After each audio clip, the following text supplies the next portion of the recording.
കലങ്ങിയ കണ്ണുകളുമായി ബിലാൽ റളിയല്ലാഹു അൻഹു. അതെ, അദ്ദേഹത്തിൻ്റെ ജീവിത ചരിത്രം കേട്ടാൽ നമ്മുടെ കണ്ണുകളും നിറഞ്ഞൊഴുകും. ബിലാൽ ഇബ്നു റബാഅ എന്ന പേര് കേൾക്കാത്തവരായിട്ട് ആരും തന്നെ ഉണ്ടാവില്ല അല്ലേ? ഹമാമ എന്ന അടിമ സ്ത്രീയുടെ മകനായിട്ടാണ് അദ്ദേഹം ജനിക്കുന്നത്.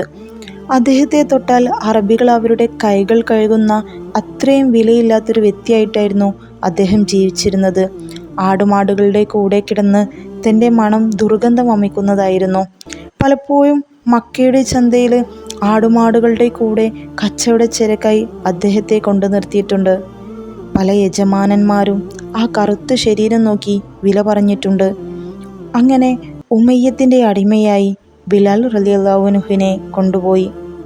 ഉമയ്യയുടെ കൊടിയ പീഡനങ്ങൾക്ക് ഇരയായിട്ടായിരുന്നു പിന്നീടുള്ള അദ്ദേഹത്തിൻ്റെ ജീവിതം.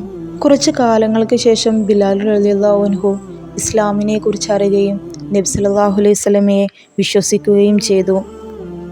അദ്ദേഹത്തിൻ്റെ ജീവിതശൈലിയിൽ കുറച്ച് മാറ്റങ്ങൾ വന്നു. അത് ഉമയ്യ ശ്രദ്ധിക്കുകയുണ്ടായി. എന്തെന്നില്ലാത്ത ഒരു ആത്മവിശ്വാസം, ഇതുവരെയില്ലാത്തൊരു പ്രതീക്ഷ. പിന്നീടാണ് അറിയുന്നത് അയാളുടെ അടിമയും മുഹമ്മദിൻ്റെ മതം സ്വീകരിച്ചിരിക്കുന്നു. എത്ര ക്രൂരമായ പീഡനങ്ങൾ അനുഭവിക്കുമ്പോഴും അദ്ദേഹം തൻ്റെ ശരീരത്തിന് ഒരു വിലയും നൽകിയിരുന്നില്ല. അദ്ദേഹത്തിൻ്റെ ഹൃദയവും നാവുമെല്ലാം അള്ളാഹുവിനു വേണ്ടി നിരന്തരം ശബ്ദിച്ചുകൊണ്ടേയിരുന്നു. അവർ ചാട്ടവാറ് കൊണ്ട് പൊതിരയെ തല്ലുമ്പോഴും ദാഹിച്ചുവലഞ്ഞ് ഓരോ കണ്ണിലേക്ക് ബിലാൽ റളിയല്ലാഹു അൻഹു പരതുമ്പോഴും സ്വന്തം ശരീരത്തിന് അദ്ദേഹം ഒരു വിലയും നൽകിയിരുന്നില്ല. വില കൽപ്പിച്ചിരുന്നത് റബ്ബിനായിരുന്നു. ജനങ്ങളും അദ്ദേഹത്തിന് ഒരു വിലയും നൽകിയിരുന്നില്ല. ആർക്കും വേണ്ടാത്ത, ഒരു ബന്ധുക്കളുമില്ലാത്ത, ചോദിക്കാൻ ഒരു മനുഷ്യനുമില്ലാത്ത ബിലാൽ റളിയല്ലാഹു അൻഹു. അങ്ങനെ ഉമയ്യ കറുത്ത മനുഷ്യനെ പിടിച്ചുകൊണ്ട് മക്കയിലെ തെരുവു കുട്ടികൾക്ക് വലിച്ചേക്കാൻ കൊടുക്കുന്നുണ്ട്. മക്കയിലെ ചുട്ടുപൊള്ളുന്ന മണൽത്തരികളിലൂടെ നഗ്നനായ മഹാനായ ബിലാൽ റളിയല്ലാഹു അൻഹുവിനെ കുട്ടികൾ വലിച്ചുകൊണ്ട് നടന്നു. ആ പോകുന്ന വഴികളിലും അദ്ദേഹം പറഞ്ഞുകൊണ്ടിരുന്നു, അഹദ് അഹദ്.